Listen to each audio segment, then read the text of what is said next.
ছাত্র জনতার গণ অভ্যুত্থানে স্বৈরাচারের পতনের পর থেকে দেশব্যাপী নির্যাতিত জনমানুষের ক্ষোভে পুলিশের অনেক স্থাপনা আজ ক্ষতিগ্রস্ত এবং বহু পুলিশ সদস্য আহত ও নিহত হয়েছেন। যে সকল পুলিশ সদস্যগণ খুনি হাসিনা সরকারের আজ্ঞাবহ হিসেবে পুলিশ বাহিনীকে জনগণের প্রতিপক্ষ হিসেবে দাঁড় করিয়েছে, তারা প্রায় সকলেই আজ গা ঢাকা দিয়ে আছে। নিরীহ নিগৃহীত সাধারণ পুলিশ সদস্যদের জীবন আজ বিপন্ন। এই ক্রান্তি লগ্নে আমরা বাংলাদেশ পুলিশ অ্যাসোসিয়েশনের সদস্যগণ পরিস্থিতি গভীরভাবে পর্যবেক্ষণ করে বিবেকের তাড়নায়, আমি আবারও বলছি বিবেকের তাড়নায় তাড়িত হয়ে ঢাকায় অবস্থানরত বেশ কিছু সংখ্যক সদস্য 6/8/2024 খ্রিস্টাব্দ তারিখ অপরাহ্নে সমিতির কার্যালয়ে উপস্থিত হয়ে এক জরুরি বৈঠকে মিলিত হই।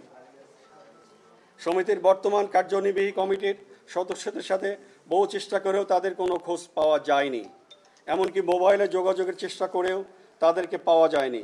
এমত অবস্থায় সহজে অনুমিত হয় যে পতিত স্বৈরাচারের দোসর হিসেবে জনরোষ এড়াতে তারা আত্মগোপন করেছে।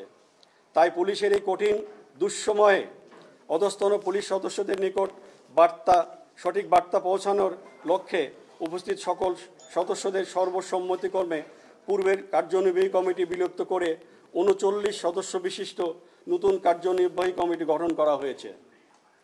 নবগঠিত কার্যনির্বাহী কমিটিতে পুলিশ পরিদর্শক মোহাম্মদ আবদুল্লাহেল বাকিকে সভাপতি এবং পুলিশ পরিদর্শক মোহাম্মদ দাউদ হোসেনকে সাধারণ সম্পাদক নির্বাচিত করা হয়েছে।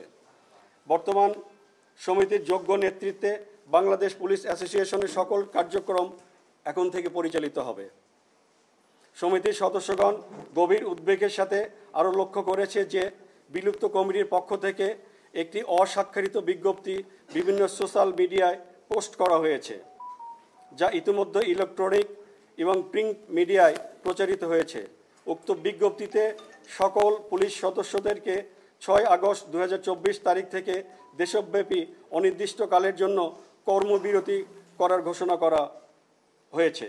নবগঠিত কার্যনির্বাহী কমিটি মনে করে যে এখনও কর্মবিরতি আহ্বানের মাধ্যমে তারা দেশবিরোধী গভীর ষড়যন্ত্রমূলক কাজে লিপ্ত রয়েছে।